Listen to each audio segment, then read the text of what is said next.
श्री कृष्ण और गोवर्धन पर्वत की कहानी। एक बार की बात है कि वृंदावन के लोग गोवर्धन पर्वत की पूजा करने लगे थे। वह भगवान श्री कृष्ण के कहने पर उस पर्वत की पूजा करने लगे थे और इंद्रदेव की पूजा नहीं करते थे। इस बात पर देवराज इंद्रब्रज के लोगों पर बहुत ज्यादा क्रोधित हो गए और क्रोधित होकर उन्होंने उन्हें दंडित करने के लिए ब्रज गांव के ऊपर गणगौर वर्षा करने के लिए बादल भेज दिए। इंद्र के आदेश देते ही वह बादल गांव की ओर चल पड़े और वहां जाकर बहुत ज्यादा बारिश करने लगे, जिसके कारण वृंदावन में बाढ़ की संभावना पैदा हो गई थी। बारिश इतनी ज्यादा होने लगी थी यहाँ तक कि कुछ लोगों के घर भी इस बारिश में बहने लगे थे। गांव के लोग बहुत ज्यादा डर गए थे और वह सहायता लेने के लिए भगवान श्री कृष्ण के शरण में पहुंचे, परंतु भगवान श्री कृष्ण को पूरी परिस्थिति के बारे में ज्ञान हो चुका था। उन्होंने गांव वालों की सहायता करने के लिए अपने बाएं हाथ पर गोवर्धन पर्वत को अपनी छोटी उंगली पर उठा लिया और वह पर्वत पर पूरे गांव के ऊपर छतरी का काम करने लगा। देखते ही देखते वृंदावन के सभी लोग और गाय एक एक करके उस पर्वत के नीचे आने लगे। इस प्रकार भगवान श्री कृष्ण ने वृंदावन के लोगों की जान बचा ली। भगवान श्री कृष्ण के चमत्कार को देखकर लोग बहुत ज्यादा हैरान हो गए थे और इस चमत्कार को देखकर बादल भी वापस लौट गए और इस तरह भगवान श्री कृष्ण ने ब्रजवासी की रक्षा की और वह लोग खुशी खुशी रहने लगे। कृष्ण बन गए रखवाले।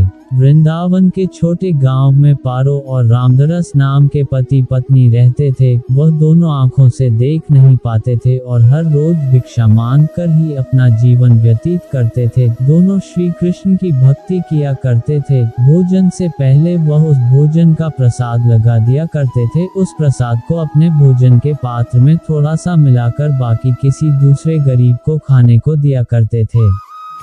श्री कृष्ण भी उनकी भक्ति से बहुत ज्यादा प्रसन्न थे, इसी कारण उनको कभी भूखे पेट सोने नहीं दिया करते थे।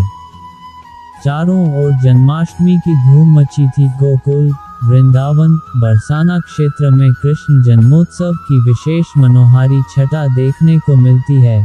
पारो खुद भी पुत्र को जन्म देने वाली थी। उसे खुद नहीं मालूम था कि वह जन्माष्टमी के दिन एक पुत्र को जन्म देने वाली है। ठीक उसी समय उसने पुत्र को जन्म दिया। वह अपने माता पिता की तरह ही श्री कृष्ण की भक्ति करता रहता था। उसका नाम उन्होंने चंदन रखा था। वह नाम के अनुसार ही शांत और शीतल स्वभाव का था। चंदन जब भी बीमार होता था या फिर अपने रास्ते से भटक जाता था तो उसकी मदद एक गाय चराने वाला करता था। उसका नाम मदन था। उसने बताया था कि वह पास के गांव में रहता है। जब भी चंदन के परिवार पर कोई विपत्ति आती तो मदन सदैव रखवाला बनकर खड़ा रहता था। चंदन जब बड़ा हुआ तो वह मदन के गांव में जाकर मदद को खोजने लगा और जैसे ही वह गांव पहुंचा उसने मदन के बारे में पूछा तो लोगों ने बताया कि यहाँ कोई मदन नाम का व्यक्ति नहीं रहता है। उसके बाद चंदन ने इस रहस्य का पता लगाने का मन बना लिया। चंदन उसे ढूंढता रहा परंतु उसे मदन ना मिला। फिर एक बार चंदन की माँ को बहुत ज्यादा बुखार हो गया था। वह लगभग मरने वाली थी। तब मदन उसके घर सहायता के लिए आया और शाम होते ही अपने गांव की ओर लौटने लगा। उस समय चंदन उसका पीछा कर रहा था और चोरी चोरी दूर से उसे देख रहा था। मदन वहां पर मौजूद एक मंदिर के अंदर दाखिल हो गया। चंदन उसे देखता रहा। काफी समय तक इंतजार करने के बाद जब चंदन ने देखा कि मदन मंदिर से बाहर नहीं आया है तो ऐसे में चंदन उस मंदिर में गया। उसने देखा कि वहां पर कोई भी नहीं है। वह अदृश्य हो गया था। वहां पर केवल भगवान श्री कृष्ण जी की मूर्ति थी। चंदन समझ गया था कि वह मदन कोई और नहीं स्वयं श्री कृष्ण जी ठीक है जो उनके परिवार की हर मुसीबत में रखवाली करते हैं। भगवान कृष्ण और अरिष्टासुर कथा। एक बार वृंदावन में बहुत बड़ा बैल घुस गया और गांव में घुसने के बाद उस बैल ने लोगों पर आक्रमण करना शुरू कर दिया था, जिसकी वजह से काफी लोगों को चोट भी लगी थी। जब श्री कृष्ण को इस बात का पता चला तो वह उसी समय बैल के पास पहुंचे। बैल को देखते ही भगवान श्री कृष्ण समझ गए थे कि यह बैल असुर है और उसका नाम अरिष्ठासुर था। वह बैल कृष्ण को देखते उनकी ओर आक्रमण करने के लिए दौड़ने लगा और उन पर हमला करने लगा। श्री कृष्ण ने उस बैल को परास्त कर दिया। परास्त होने के बाद वह बैल नतमस्तक होकर श्री कृष्ण के सामने बैठ गया और उसने श्री कृष्ण को बताया कि वह भगवान बृहस्पति का शिष्य है और उसने अपने गुरु के साथ दुर्व्यवहार किया था, जिसकी वजह से उसे असुर बैल बनने का श्राप मिला था। इस प्रकार भगवान श्री कृष्ण ने लोगों को अरिष्टासुर बैल से बचा लिया। माखन चोर भगवान कृष्ण कहानी। ये बात तो आप सभी लोग जानते हैं कि श्री कृष्ण को माखन खाना बहुत पसंद था। उनके माखन चोरी करने की आदत की वजह से उनकी मां यशोदा के साथ साथ उनके पूरे गांव वाले बहुत ज्यादा तंग हुआ करते थे। इसी वजह से कृष्ण की मां यशोदा माखन की मटकी को छत के ऊपर के भाग से लटका कर रखती थी, ताकि कृष्ण से वहां तक पहुंचना ना जा सके और माखन चोरी ना कर सके। परंतु एक बार की बात है, एक बार यशोदा को किसी काम से घर छोड़कर जाना पड़ा। उस समय श्री कृष्ण ने अपने सभी दोस्तों को अपने घर बुला लिया और अपने दोस्तों की मदद से वह माखन की मटकी तक पहुंच गए। उन्होंने मटकी को तोड़ दिया और माखन निकालकर खाने लगे। इतने में उनकी मां यशोदा घर लौट आई। उन्होंने देखा कि कृष्ण अपने दोस्तों के साथ माखन की मटकी तोड़कर उसमें से माखन निकलकर खा रहा है। जैसे ही उनके दोस्तों को पता चला कि यशोदा माँ आ गई है, उनके सारे दोस्त श्री कृष्ण को वहां अकेला छोड़कर भाग गए। परंतु कृष्ण नहीं भागे और वहीं बैठे माखन खाते रहे। उसके बाद कृष्ण को यशोदा माँ से अच्छी डांट पड़ी। भगवान कृष्ण और फल बेचने वाली महिला की कहानी। एक बार एक महिला गांव में फल बेच रही थी। जैसे ही वह श्री कृष्ण के घर के सामने से गुजर रही थी, तब श्री कृष्ण ने उस फल वाली महिला को देखा। उनका फल खाने का मन किया तो उन्होंने फल बेचने वाली महिला से फल मांगे, तो महिला ने कृष्ण से उन फल के बदले में कुछ मांगा। फल के बदले में अनाज देने के लिए कृष्ण घर के अंदर दौड़ते हुए गए और मुट्ठी भर अनाज लेकर वापस आने लगे। परंतु महिला तक पहुंचते पहुंचते उनके हाथ में से अनाज सारा नीचे गिर जाता था। श्री कृष्ण बार बार अनाज लेकर आते थे, परंतु अनाज नीचे गिर जाता था। ये देखकर फल वाली महिला बहुत ज्यादा प्रसन्न हो गई और उसने सारे फल कृष्ण को दे दिए और कृष्ण भी अंदर ही अंदर बहुत ज्यादा प्रसन्न हो गए। जब वह महिला सारे फल कृष्ण को देकर अपने खाली टोकरी लेकर वहां से जा रही थी और जैसे ही वह महिला अपने घर पहुंची, उसने देखा कि उसकी टोकरी सोने और जवाहरात से भरी हुई है। कृष्ण को गोविंद क्यों कहते हैं?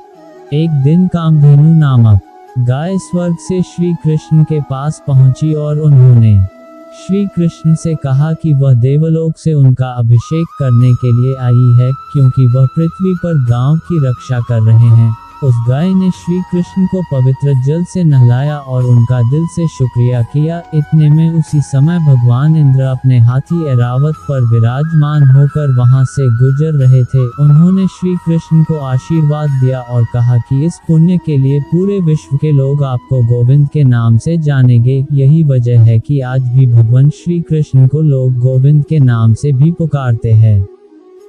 कृष्ण और पूतना असुर की कहानी। ये बात तो आप लोग भी जानते ही होंगे कि मामा कंस का वध भगवान श्री कृष्ण के हाथों में ही लिखा था और यह बात कंस खुद भी जानता था। इसलिए वह कृष्ण का वध करने के लिए अलग अलग असुरों को भेजा करता था। एक बार उसने पूतना नाम की एक राक्षसिनी को भेजा। वह श्री कृष्ण के गांव में पहुंची और उसने एक सुंदर महिला का रूप धारण कर लिया।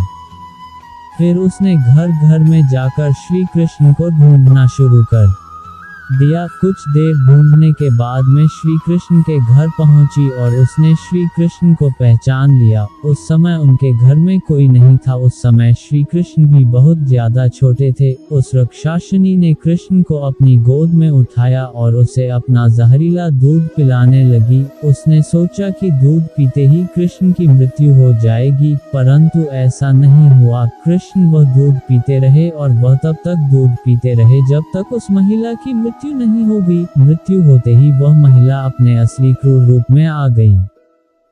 श्री कृष्ण को और किस नाम से जाना जाता है?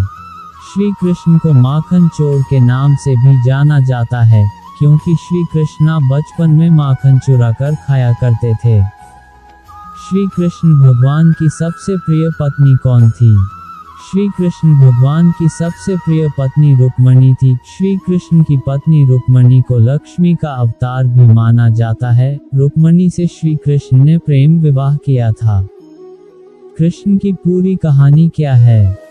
श्री कृष्ण का जन्म भाद्रपद मास में कृष्ण पक्ष में अष्टमी तिथि को हुआ था। श्री कृष्ण का जन्म मथुरा में हुआ था और उनके पिता का नाम वासुदेव और माता का नाम देवकी था। श्री कृष्ण का जन्मदिन जन्माष्टमी के नाम पर भारत, नेपाल, अमेरिका सहित विश्व भर में मनाया जाता है।